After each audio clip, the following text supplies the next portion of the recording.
Good day and welcome to another episode of It's a Long Road, the Rambo series podcast. I'm your host, Ryan, and I'm very excited today. I think this is only my second official interview on this podcast channel of the Rambo franchise, my first one being with author David Morrell. I have with me fellow author Nat Segaloff. Nat, thank you so much for coming on the show. Pleasure to be here so far, Ryan. A little bit goofy today. That's fine. Yeah, so far, if anytime you want to bow out, that's fine. I will release what we've said. We'll get as far as we get.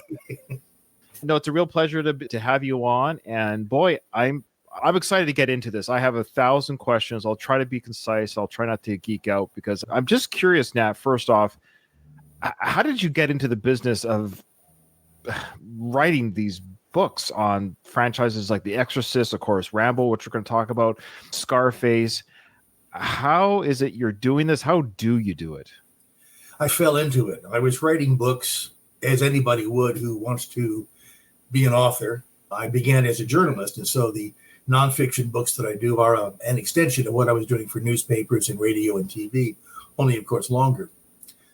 It turns out that the publishers in America, at least when I started, have a kind of an affinity for round numbers, not when they pay you, but when it comes to anniversaries. The 50th anniversary of The Exorcist, the 40th anniversary of Scarface, and in this case, the 40th anniversary of First Blood Part 2, Rambo, or Rambo First Blood Part 2. That was part of the incentive, but also I have a very good agent named Lee Sobel, and he's able to speak to the publishers and find out what they're looking for, and every now and then it works out. So I half fell into it, and have redesigned myself to meet the current market. Okay. All right. Yeah. I was going to say you do have an extensive history of work. So journalism, and I was going to say journalism, that has to be, because when I read your book, I was like, how in the world did you get this information? It seems to me you must have rattled some cages in your deep dive into books. It's just a combination that a journalist would have to do. Like, this isn't just something somebody can, how should I say this? I don't think you can make your Rambo book just by scrolling on the internet. It's homework, but don't forget, I had a rabbi in the thing. I had David Morrell, whom I've known for several years. We were connected by screenwriter and television writer Sterling Sullivan. So, I did start at the top of the food chain when it comes to Ramboiana, whatever the word is. But also the rest of it is just digging. It's what a journalist does. Like a policeman on a stakeout, you just start looking at stuff, and pretty soon the pieces come together. I look at it as though you've got a 1,000-piece jigsaw puzzle, but there's no picture on the front to tell you what it's supposed to be. So you keep trying everything until something starts to make sense. And so far, it's been making sense. Oh, I love that. I love that analogy. You don't have the picture in the front. Do you like the Rambo films? I read your book, and Rambo lovers will like the book, if that makes sense. But do you genuinely like the films, or were you in this just to make the report?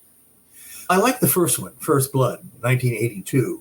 Because it very closely resembles David's book, First Blood, which was published in 1972. The other films, I was agnostic about them. I didn't even see all of them before I started writing the book. And like a lot of people, I came to Rambo first with First Blood, and then with the second and the third ones, I said, this is Rambo? But I started to understand them. And when you start to understand something, you begin to empathize, and you begin to see what the producers were doing and what the actors and writers were doing. And so I came to have a lot of respect for them. Although affection might be kind of a risky word when it comes to some of the moments in some of the films. Sure.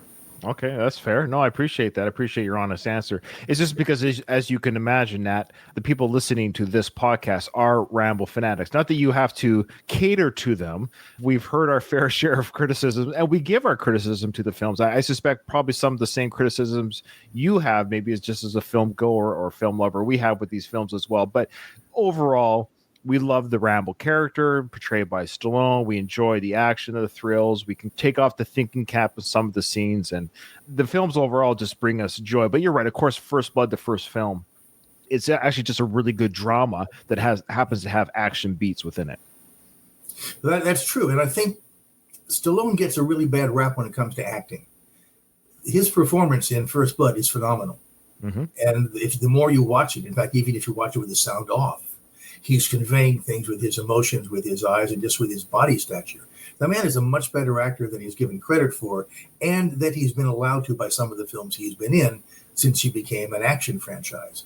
My difficulty with some of the films is mostly on a technical basis, how they're edited or how some of the shooting is done. Philosophically, I think there's lots we can write about it. And when I wrote the Rambo report, I didn't want to castigate anything or anybody. Let's get it right up front here. The films have been criticized for jingoism and racism. I think those are things that you can draw from them, but I don't think that's why they made the films. And I think if you look them in a more constructive way, you will see that is not what they are. It's in the nature of the kind of films, action war movies. They're going to be jingoistic. That's what a war movie is. Look at anything the studios made during World War II, and you'd have to have a trigger warning on every single last one of them. We're talking about a genre of film which has to be accepted more broadly, and I think invested in more emotionally. Awesome. Now we're going to get to more of the book. I've got a couple things from each movie I want to ask you about without, how should I say this? I want people to read the book, right? And I don't want to speak to some of the things that I found interesting. Some things people might already know about. I will say your book is chock full of things I had no idea about that I found fascinating. I've been a fan for 40 plus years myself. So I was reading things like, that's what I mean. How did you get this information? It was amazing. Some of the stones you uncovered. You've done about 30 books. Is that right? In one way or another? I've lost count. And I'm not being coy. I really have lost count. That's fair. That's fair. Did you do a biography on John Belushi? Yes and no. I did the A&E biography for television on John Belushi. I didn't write the book. That was, of course, done by Bob Woodward as Wired.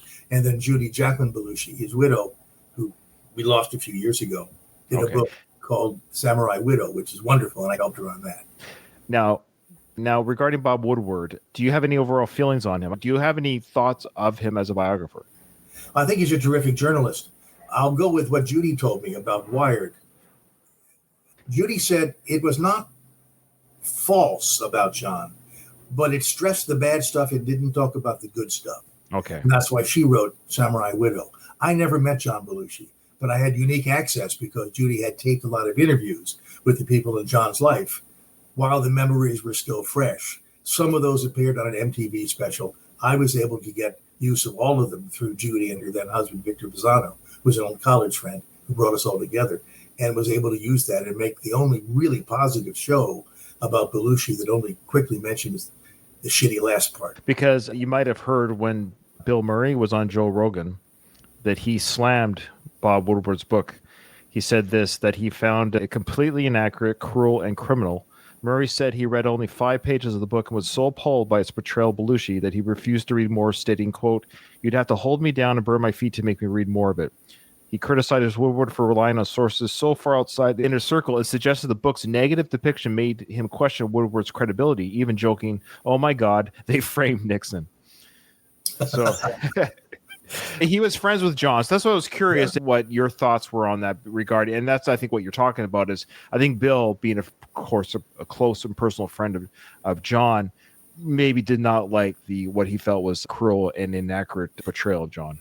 People are in the public eye, especially someone like Bill Murray, who's a magnet for interest, even though he tries to be very private, are always going to be slammed with lies, innuendos, provocative statements. It's a terrible thing. It's something that Billy Wilder and Charlie Brackett wrote about in the movie Sunset Boulevard, where they were talking about Norman Desmond, the movie star.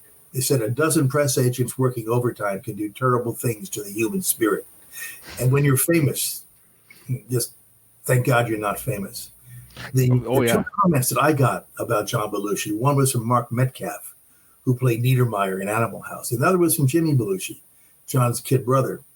One of them said it was an accident waiting to happen, and the other referred to John's overdose as an industrial accident. That was done with great love and great feeling and great irony. I didn't know John Belushi. I knew a lot of the people in his life. All I can say is it's a damn shame, but what they do to you just to get more from you is beyond obscene. Yeah. Thank you for entertaining me on that. I just saw that you worked on a biography and it triggered my memory of that interview. Now, you also wrote the book, The Exorcist Legacy. And I will tell you, Nat, I to this day still have not seen that film. It scares me to death. And I love horror films like Friday the 13th, Halloween, I guess slasher flicks. I have a hard time with possession films and possession scenes in TV and movies. What are your feelings on The Exorcist overall? I'm just curious. I'm geeking out here a little bit. Excuse me, folks. I know this is a Rambo podcast, but I'm also a bit of a film buff myself, or nerd, I should say. So how do you make peace with The Exorcist films? Let me ask you a question first. Were you raised in the church? I was raised in a religious upbringing, but not a Catholic upbringing. Okay. There's something that can be said about people who are raised with a certain level of faith, and that is that the unknown seems to affect them more than people who are raised with, as I was, a more scientific and analytical background. I don't know what happens. I'm not saying anything. It's just the idea of possession, especially as beautifully documented in the movie The Exorcist, and as chillingly and seductively written in Bill Blatty's book, makes it sound very, very real. They hit all the bases in trying to make you understand what happened. And the fact that it was based on a supposed actual case makes it even more realistic and more visceral. There are people who to this day will not see The Exorcist, and I certainly understand that. It's not what the film is as much as what it conjures in people's dark insides and how they've been raised over the years. I'm not religious anymore. I don't subscribe to a faith. I'm agnostic, atheist, whatever. I don't know anything anymore. Put it that way. I just try to be a good person in general, but I don't subscribe to any religious philosophy. But still, I guess maybe that's the upbringing in me. I remember having a hard time seeing, even on Saturday Night Live, I was a big Saturday Night Live watcher. Anytime they would have a Jesus character being portrayed in Saturday Night Live, and I would say offended is the right word, but I felt uncomfortable at the time seeing the Jesus figure being used in the comedy styling, whereas now I wouldn't, but that was my upbringing. So The Exorcist to this day, there's still a part of me. Am I going to invite an evil spirit to my home if I watch this? But if it makes you feel any better, the actual possession was probably a fraud. Oh, there you go. That's in the book. You did the study of this book, so I got to ask you: wasn't the film set itself cursed, or is that just an urban legend? Didn't people die? Wasn't there like story? This is what I mean. I feel like you don't hear these stories. When I read the Rambo report, Credit wasn't possessed, Dennehy wasn't possessed. So what's going on? The Exorcist said, is that all urban legend? The programmed answer is the film took 2 years to make. If you take 200 people over the course of 2 years, statistically, something is going to happen to someone along those lines. It's easy and publicity worthy to say that The Exorcist had the whammy on it. But in fact, a lot of stuff happens to a lot of people all the time. And over the course of 2 years, something can happen, and some things did. A lot of people thought the vibes were very bad on it. Ellen Burstyn, who's a very spiritual woman and a lovely, lovely lady and a great actress, believes that the vibes were very bad on that film and that certain things happened. Certain things she can't explain. I've known William Friedkin for as long as the film has been around, and he pulled some stunts, but nothing that would hurt anybody. Things happen. That's all I can say. All right. What was the famous scene about the possession? Wasn't someone like tossed around? What was that scene again? There was a scene where Linda Blair was in a strap device and pushed her back and forth in the bed. And it was a physical device that Marcel Vercoter, the designer of these effects, was in charge of, and she was being whipped back and forth. But the straps were holding her in, let go. And so what happened was, like a fly swatter, it kept on hitting her as she was going up and down. And so the screams, "Mother, make it stop," were real. And they only didn't do it 20 times till it worked out, no. But they were real, and I think Linda Blair has talked about that. Okay, and speaking of real pain on the set, see, folks, it all ties back in. Rambo, First Blood. When Sly hit that tree, here's the myth, and this was in your book. 3 different stuntmen. I feel like the middle stuntman's never named, and you didn't name him in the book. You named the first individual, and then you said 3 guys did the stunt. The one guy, I forget his name, very famous stunt Buddy guy. Joe Hooker was one of the guys who did That's right. Then you didn't name the second man, and then Sly, of course, did the last part of the fall into the tree. Do we not know the name of the second guy, or I couldn't specify. IMDb, which can be our friend where they're not being inaccurate, does list the stunt performers. Okay. But I have been unable to get really detailed files about the stunt performance on this. But yes, Stallone did hurt himself as he was dropped down because his ribs hit some of the branches that were sticking out. Not the only time it happened either. He really took a couple of wallops on that picture. This is just me as a fan of Sly. So I'm just picking a brain of yours who's a journalist and you've done your research. And one of the stories that in your book, you mentioned that Sly tells his story about why he was unable to be drafted into the Vietnam War at the time because he was of age. He could have been drafted for the Vietnam conflict. He was in a European country, apparently going to school, either dramatic acting or otherwise. But he said that he received an ear injury at a concert. And he also said, in typical Sly fashion, which I don't know sometimes about him, that he was asleep in a sound speaker or something like that. Now, there has been some, how should I say it? People have accused him of being a draft dodger. There's other rumors that maybe his face paralysis might have prevented him from being, and maybe he doesn't even like to say that. So he made up the hearing issue story. What are you? You don't have to answer. I don't want to put you on the hook here. Where is the truth in all this? What do you think it is? I didn't speak with him. Not that I didn't try, but his agents gave me different reasons for why he wasn't available, quote unquote, to me. Sure. I don't think those two explanations that I have in the book are irreconcilable. One of them is that he was in Switzerland teaching at a girls' school. That's right. And he was simply on a 2S deferment, which would happen if he was draft eligible at that point. The second one, where he had hearing damage because he fell asleep at a rock concert. And apparently he was pretty high and he passed out near the speaker. I don't think he had his head actually in the speaker, but if it was a rock concert, he was probably proximate to it and it could have damaged his hearing. But he hasn't talked about hearing loss in the years since then. I think what happens is that Sylvester Stallone is a very garrulous man, a terrific interview, I am told. Once you get him started, it's hard to get him to stop. And he's very colorful and very entertaining. And I think he believes in telling stories. I agree. He did have some criticism from some other celebrities when he was held accountable for not being in the draft. But there's so many other celebrities, including people who get elected to office, who avoided the draft. I'm not going to make a big point about any of this. No, fair enough. No, you're absolutely correct. I love Sly. We're all humans at the end of the day. Like you said, that comes with the price of fame. Our life is scrutinized a little bit more. It's a good thing I'm not famous. I'm not a perfect human. I just find it fascinating with Sly. I feel like at times he does spin a fun tale about things. I think there's always a little bit of truth, but there's also, I think by naturally, he is a storyteller. Yeah. He's an entertainer and a damn good one. He delivers the goods. Yes. We're not talking about curing cancer here, okay? No. We're talking about a movie. That's just it. We should hold on to. He's not making any other claims other than just being an actor. I know. And sometimes not we as in me, but sometimes the public can be very brutal with celebrities in that we're trying to make them better than we are. And that's what I don't try to do that, meaning he without sin cast the first stone. We're all just frail, dumb humans. Some of our mistakes just happen to be publicized or on TV, unfortunately. Yeah, that's the problem. Imagine if everything you did when you were 13 years old was all over the internet. I don't know what kids do now if they get a boner in the 7th grade. I'm so glad I didn't have my smartphone back then. I would not have been smart with the smartphone when I was a teenager. Now, I got a question for you. We're going to get into some of the film stuff. Well, we talked about already with the injury with the first film, but I got to ask before I forget. I also do a Rocky podcast. Are you going to do a Rocky report? Fans want to know. A lot of people have tried to do a book on Rocky. It's been hard for other people to sell. And there's also a dispute going on between Sylvester Stallone and Irwin Winkler, who's one of the producers. I know that very well. Yes. Rights. So I don't think anybody is going to be terribly agreeable if anyone does want to do a Rocky book. I have no interest in doing a Rocky book. I've seen the movie. Thank you. But really? So are you more of a Rambo fan? So would you rather watch First Blood or the first Rocky film? I'd rather watch First Blood. Wow, and not just because I have a book out about it. Rocky is probably the most misrepresented film of that era. You know, to this day, there are still people who think that Rocky won that fight.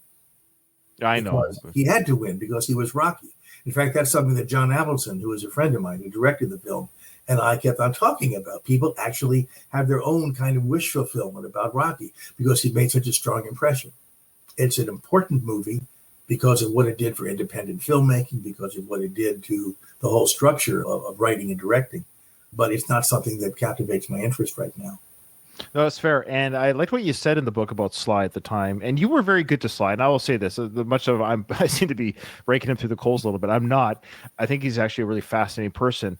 But you were very dear and kind about saying that he was mistreated by his fellow peers in the industry because he was such a kind of a go-getter. He was directing his early films and writing his early films. I don't know if you use the word jealous. Celebrity is a very competitive business, right? And so you got this young up-and-comer, good-looking guy. How dare he film his own films of the Rocky and Rambo franchise, write his own stuff? Who does he think he is, making his own? And I look at it as good for him. You know what? If they're not going to make a movie that I can win an audition for, then I'll just make my own movie. This is part of the conflict. In the book, I talk about why does everybody give Arnold Schwarzenegger a watch? Yes. And they come down on Sylvester Stallone. Schwarzenegger's killed more people on screen even than in Rambo 3 and 4. And he gets away with it. I don't know. Are Austrians more charming than guys who come from Maryland? I have no idea. Yeah, I loved that when you read that. And I love Arnold and his movies as well. But you brought up a great reason why you think that is. I'll save it for the readers. Why you think the Arnold kind of gets a pass. This was before the nanny incident, I believe. But he gets a pass where Sly doesn't really kind of get the pass. Sly gets raked over the coals, or his movies are reviewed harder than Arnold. It is interesting. Okay. Oh, we should mention at the time of this writing, of course, you would not know this when you wrote the book, but Ted Kotcheff has since passed since you.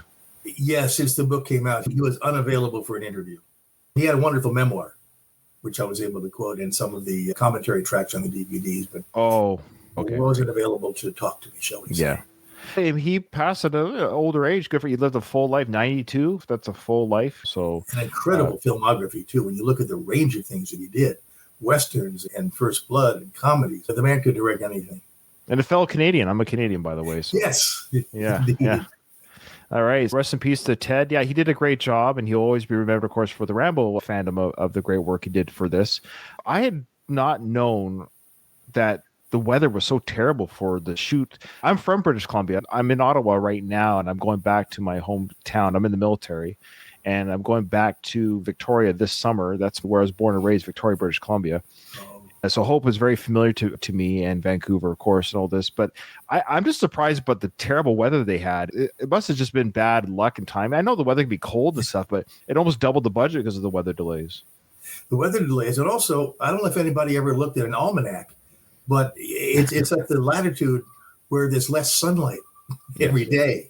It's difficult when they were shooting to extend the time. You can't make the sun stop in the sky. You're not Joshua.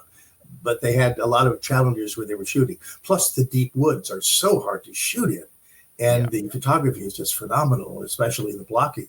It's hard to shoot a movie where you can't really see everything because you have to be skilled as a director and as an editor to make sure the audience can follow the action, know what's happening where. Very hard to do that when you can't see everything. And they managed to do it from First Blood. And, of course, in the other films, too, the jungles and everything. People don't recognize how technically difficult some of these things are to shoot. Oh, yeah. Now, there is a similarity. Maybe you could speak to this because you're studying films. But why is there a correlation between guerrilla style filming, things not going the way you thought they're going to go, just between weather, script, I don't know how to explain it. Things are just difficult, but then you produce something that's really incredible, i.e. the first Rocky film, guerrilla style filming. They just shot on the street. They just drive the van down Italian alley. And all these things are just like, they just put up the camera and shoot and hope for the best.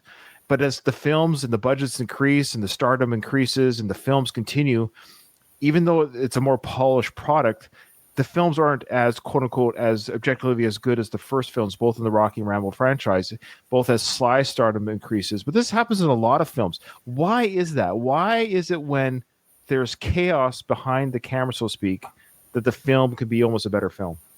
I'll give you 3 quotes, and I don't know if they're going to really answer your question. Sure. One of them is William Friedkin always talked about the filmmaking god, the god who somehow gives you the sunlight just when you need it, and then it goes behind the clouds again. There's that. There's also Samuel Goldwyn, the producer, once talked about the importance of having tension and friction on a film set. He says, pleasant shoots make for pleasant films. Pleasant meaning not particularly interesting. And the third quote, I suppose, is from Orson Welles, who says, a director is a person who presides over accidents. You keep the good stuff in and you toss the bad stuff out. Perhaps guerrilla filmmaking is so evident when you watch it that the audience forgives some of the rough edges. But when you have a couple of $100 million to make a movie, by gubs, they expect everything to be completely in focus and for nothing to have happened. I don't know. It might be a difference in just being lucky that you get the film done on guerrilla films, independence, and staying there until the sun comes up exactly right through the clouds if you have a lot of hundreds of millions of dollars.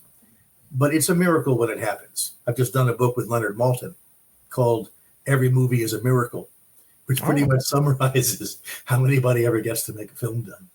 Oh, wow. Say hi to Leonard for me. I would love to interview him. I've followed his career my whole life as a film nerd. I'd get his books back in the day before the internet. I'd get his film almanac books. Remember that when you had to go back? You go back and look at the actor's name, and then Sylvester Stallone, he's on page 30, page 78. You remember doing that stuff? Yeah. Leonard and I have known each other for 50 years and never bothered to sit down and do a book together before. Oh, wow. That'll be out in October from Sticking Place Books, and I'm sure we'll be back online talking about it. So George Cosmatos, he directed the second film. He's an interesting director. Sometimes I feel like Sly works with directors that he can direct. Some actors seem to work with directors that they can maybe do what they want as an actor. When he had Russell Mulcahy fired from one of the Rambo films, I'm sure that was the case, replacing him with Peter McDonald. McDonald, thank you. The bigger the star is, the harder it is to find someone who will direct him, which is why you find really, really talented directors sometimes directing unknowns, because they don't want to have to put up with the BS of someone who comes on and has an entourage with them. I can't speak to the dynamics of how Stallone makes his movies. I do know that when he wants something done, he wants it done his way, and he is the 500-pound gorilla when it comes to filmmaking. Sure. But look at what he's done. Cosmatos is an interesting director because he is, for First Blood, maybe his, or Rambo, help me, Rambo 2, okay? Maybe his most distinguished and most successful film. But he was one of the most successful filmmakers of all time. I'm damned if you can name any of his other movies. Oh, I can tell you right now, and you're going to shoot yourself, Nat. Well, Tombstone. Yeah, Okay. Which was a disaster. What? Yeah. What do you mean, a disaster of a product or a disaster of a him? Apparently everybody directed that but him, if you believe the legends. Yeah, that's right. My understanding is Kurt Russell took over direction on that film. And he also did the Cassandra Crossing, I think. Oh, I don't know that one. Yeah. I lived my life in that movie theater. Okay. Look, sometimes the elements come together. And when you have someone like Stallone and certainly David Morrell and Richard Crenna on the second film, they know what they're doing. And they can guide a new director, the new kid, toward making it play off. And I really loved your insight on Crenna. I've learned so much about Richard Crenna in your book. Again, we'll save it for the readers, but he just seemed like such a sweetheart of a guy. David Morrell said that too. They did some press interviews together and just bonded like you wouldn't believe. It's wonderful. Crenna was in everything for years. Never gave a bad performance, but he never became a bankable star. He was just one of these guys you loved seeing when he stepped on the screen. And that's really what a journeyman actor does. Yeah, journeyman actor. That's right. I know. I've said this before in my podcasting days, where if I was ever an actor, or I wouldn't necessarily want to be a celebrity, but I would sure love to be, hey, that guy. Oh, he's in that film, because you could still move around, go to Disneyland with your family. You might have a couple of people say, hey, I really enjoyed you when you had that character arc on CSI or whatever. You're always working without being mobbed, so to speak. That's right. The character actors are the ones who make the audience love a film. And yet the pressure of the film's success is not upon their shoulders because they're not the leads. I was on a shoot, and I was in a bus with all of the character actors, who included Slim Pickens, Jack Elam, Herb Vigran, Denver Pyle, and maybe one or two others. Everybody you've ever seen in your life in a Western, okay? And we're sitting on the bus waiting for the rain to clear so we can continue the shoot. And all of a sudden, Jack Elam, the guy with the eye that goes like that? Yeah. Pulls out a wad of $1 bills and said, anybody want to play liar's poker? And I just want to let you know, if anybody like Jack Elam pulls out a wad of bills to play liar's poker, you're going to go home broke. I won't explain what it is. Google it. Okay. But these guys had the greatest stories to tell. And being practiced actors, they knew everybody and they told these great stories. Always said, if ever possible, with the character actors. Oh, that's awesome. I love that. Now, back to Russell's firing on Rambo 3. Are you able to say what Stallone and him fought over in general? He was shooting things that weren't in the script. And those things that were in the script, he wasn't shooting them the way Stallone wanted. That's what we know. There may have been some dynamic problems as well. It's an immense amount of pressure that was on Stallone's shoulders.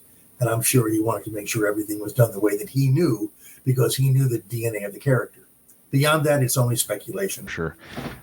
Now, Stallone, he seems to injure himself on almost every one of these films, which is a credit to just how much he puts both his body and his character into the Rambo character. He bruised his ribs again with the horseback riding. And I like that he did the horseback riding, because for us Rambo nerds, you might not be tracking this now, but for us Rambo nerds, we like that he did the horse riding in Rambo 3 because his character was from a ranch in Arizona. Yeah, so was he. He was raised on a horse farm in suburban Maryland, and his family had raised horses. He was an expert horseman. Yeah, that's why he played polo with his brother Frank, I believe, and stuff like that. Yeah. David Morrell talks about the scene where he's carrying a torch and riding on the horse, and I guess this is Rambo 3. And the wind was such, and the speed of the horse was such, that the flames were blowing back on him. And after the take was over, David looked, and Stallone burned himself with the fire. He had second to third degree burns on parts of his body, but he didn't call cut. He did the shot, and that's in the movie. Yeah, and that's what I love about Sly. He wouldn't get the stunt doubles if he didn't have to. Which now back to Rambo, that's the second Rambo film. Yeah, when that cliff jump, I mean, as a kid. As a younger viewer, I always believed it was Sly who did the cliff jump, but I think it's a stuntman, correct? That does that cliff jump with the fire at his feet. I always thought it was Sly that got pushed with the fireball. Is that an urban legend, or? I don't know. So the stuntman's near fatal fall was during the waterfall jump scene that halted production. Oh, that was okay. This is the pyrotechnics guy was checking to see whether everything had been exploded in the waterfall, and they hadn't been. See, I always thought that was Sly that got pushed off the waterfall. It burnt his feet, but I guess I should assume it would be a stunt double doing that dive, because it was pretty away shot. Like, it was a far off shot. You know how if it's a stuntman, they don't want to get too close on the actor? Yeah. Because, These are the days before face replacement. Of course, sure. Face replacement, yeah. I'd forgotten about this for the fourth Rambo film, that they did use real Karen rebels as extras. Yeah. There, why not hire them, right? Sure, yeah, of course. Now, you saw the last Rambo films, right? You did see the fourth and fifth Rambo film? I saw them when I did the book. I didn't see them when they came out. The fifth one is hard to find in a complete form, the international version, which is a bit of a discussion I've been having on one of the Facebook websites. Oh, yeah, because he did the flash flood sequence at the beginning of the film, some of the cuts, and some of them he doesn't do it. Now, I got a question that we bring up all the time. This is just opinion, so there's no wrong answer. Should Rambo, the character in the fifth film, should he have kept his long hair, or are you happy with the haircut that the character has? It had never occurred to me, being somewhat follically challenged myself, whether I should go long hair or short hair. It's arguable whether the fifth film is an actual Rambo movie. So I think he can do whatever he wants. Okay, now if he had the Rambo hair with the bandana, doesn't it just make it more of a Rambo film? But to me, it's like having a Batman film without the costume. How much of it is it a Batman film if there's no costume? That's it. I don't think it's the costume. I think it's the motivation. He's an avenging agent for a specific person. He's not going into white Mexico out of the drug dealers. He's going in to try to avenge his adoptive daughter. It's more accurate, I think, to call Last Blood a Liam Neeson film. It stars Sylvester Stallone. I know. That's what makes it a little bit disappointing. Now, there was talk about Hunter, the novel, about the extraterrestrial creature. The Stallone has had the rights of that book forever, and that he was dabbling with the idea of making that the fifth Rambo film, that he actually fights an alien creature. For better or for worse, which one would you have rather seen? The one as we see it now, where he takes on the Mexican drug cartel and revenging his adopted daughter or granddaughter's death, or he fights a predator-like creature? I would not want to see him fight a predator-like creature as Rambo. That would be a cartoon. I think there's enough of a vestige of humanity in the Rambo character, especially tunnels he's dug and the motivations he has to make it emotionally a Rambo film. I think the other problem with it are pyrotechnics. But Rambo's a victim, even though he tries not to be a victim. Even in the last film, when the daughter says, "Does it still get to you? Can you still control yourself?" And he says something like, "I've got to watch myself. I've got to control myself every day." He's still a person who's haunted by the experiences he had in Vietnam. He's still a very, very damaged veteran who's been attacked by his own country, really. And he's someone who's trying to escape from this yoke. And I don't think that going with an outer space creature is going to help the meaning of the film. It certainly won't help the film's fans who have been faithful. You're absolutely right, and I'm glad he did. However, that book Hunter, he's had that rights.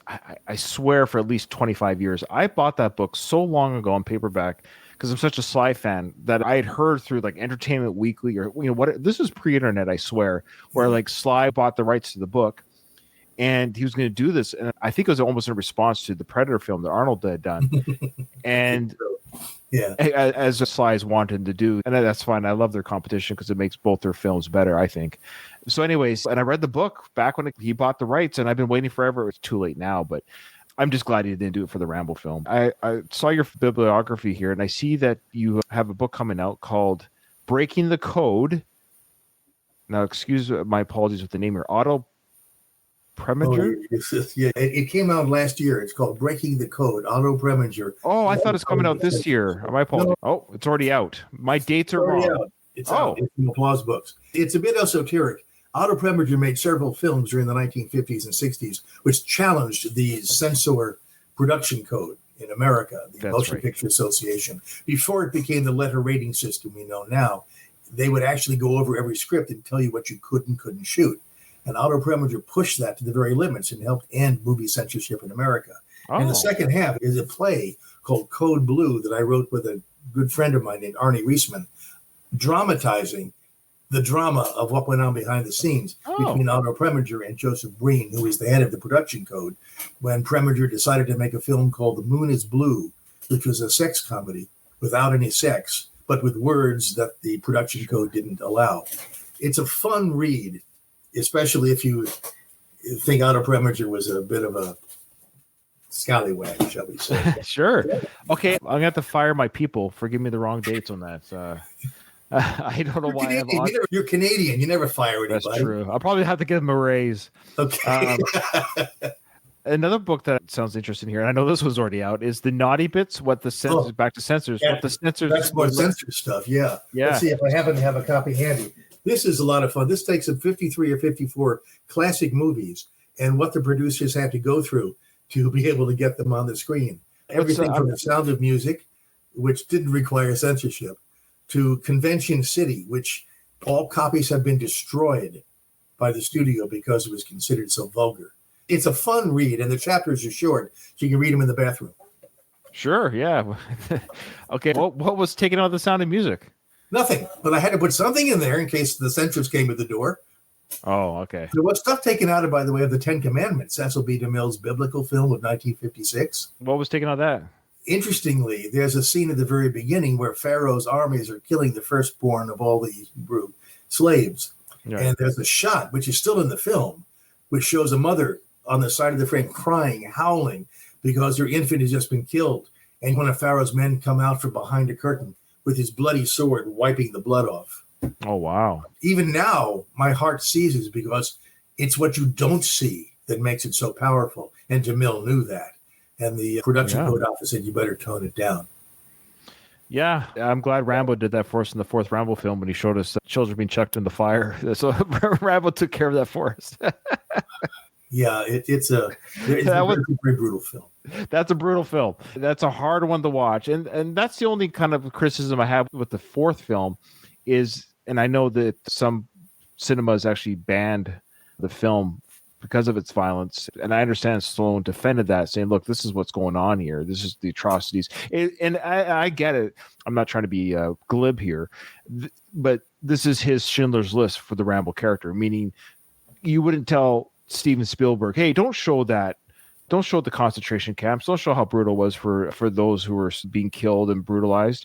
That's what happened. I'm showing you how, like, I'm uncovering what. So Sly, in his Rambo way, is showing, hey, these atrocities are still happening in the world in a place called Miramar. So these things are happening still. This is true. And that's the same reason he went to Afghanistan for the third Rambo film. Because, of course, the Taliban were our friends then. They weren't flying planes into our building yet. But he believed that these people were being downtrodden by their Russian overlords, which they were. And he made the film for that reason, to support in fact, it's even dedicated in one way or another to the fighters of Afghanistan. And of course, the film about Burma is still under a booted foot of oppression. Yeah, that's terrible. We always make the joke that Rocky ended the Cold War with Rocky 4, but then he facilitated 9/11 because of Rambo 3. So he broke even. But he also helped liberate Poland. Again, this is all in the book. You see, his image of the rebel has inspired quite a number of rebellions toward democracy. Oh yeah, that was at the beginning of the book. That's right. That's right. That was such an interesting part. That was near the beginning with the First Blood. How much the Rambo character, the movies, inspired those troops and people. That's amazing. One last thing we talk before we close about your friend David. Of course, David Morrell, the creator of the Rambo character from his brain. You just have to read the book. But it goes in great detail about how the character was created, what David had to go through to get the character on screen, all the different iterations of of what the films could have been. It's really fascinating, all the different versions that could have been, which I didn't even know half of these. But what I loved is how David said, how did he say it? It's like when you have a child, and I'm a father, but when you have a child, you can only do so much with your kid, and at some point you have to let your child go into the world, and it just becomes what it becomes. So yeah, that's my son. And that's what David said with Rambo. Rambo became this character on the page to now Lunchbox, cartoons. It's beyond what he ever probably imagined that this character would become. It's true. There are really 3 literary characters who've become icons: Sherlock Holmes, James Bond, and Rambo. Think about that. Of all the books ever written, those are the 3 that everybody around the world knows. Yeah. Oh, yeah. It's amazing. I want people to get your book. Get the Rambo Report. Shameless plug. Get the book. If the book doesn't sell, I don't get paid. I'm pleased to be able to write it. I'm insanely pleased to be able to work with David Morrell. I'm very happy with the reception the book has received so far. And it's a book for the fans. It doesn't shy away from some of the more serious issues, but I believe it compensates for them with some analysis and a lot of stuff that even David said he didn't know about the movies. So I'm proud to have done this. I'm expecting a call from Sylvester Stallone any day, and I hope you'll be happy. Honestly, you deserve it. And this is not a slight on Sly. You deserve it. I'm disappointed that his people didn't feel like he had the time for you, because what you uncovered and what you presented in this book is really amazing. It's a very, I'd say, easy read. I don't mean that as an insult, but it just flows so it flows so nicely. I'm able to follow every storyline, and you intermix interviews. It's all the chronological order with all the films, behind the scenes stuff. It's really the ultimate Rambo book, honestly, Nat. I think you nailed this, and this is coming from a Rambo fan. That's why I selfishly asked. I admit I selfishly asked if you're going to do a Rocky book just because I'm selfish, but that's fine. You don't have to do it for me, but because what you did here for the Rambo character and for the Rambo franchise, and the title says it's 5 movies, 3 books, 1 legend. And I truly enjoy these films in general, of course, and they all have things that I love for different reasons. Of course, the first film is what it is, but I just enjoy the franchise as a whole and the character arc as a whole. And your book just brings to light things. I don't want to say too much about the book, because the joy is finding out the things that I hinted at here. I wanted to tease the audience some of the things that they would uncover, because there's things that I had no idea. And you source everything, of course. You're a journalist to a T.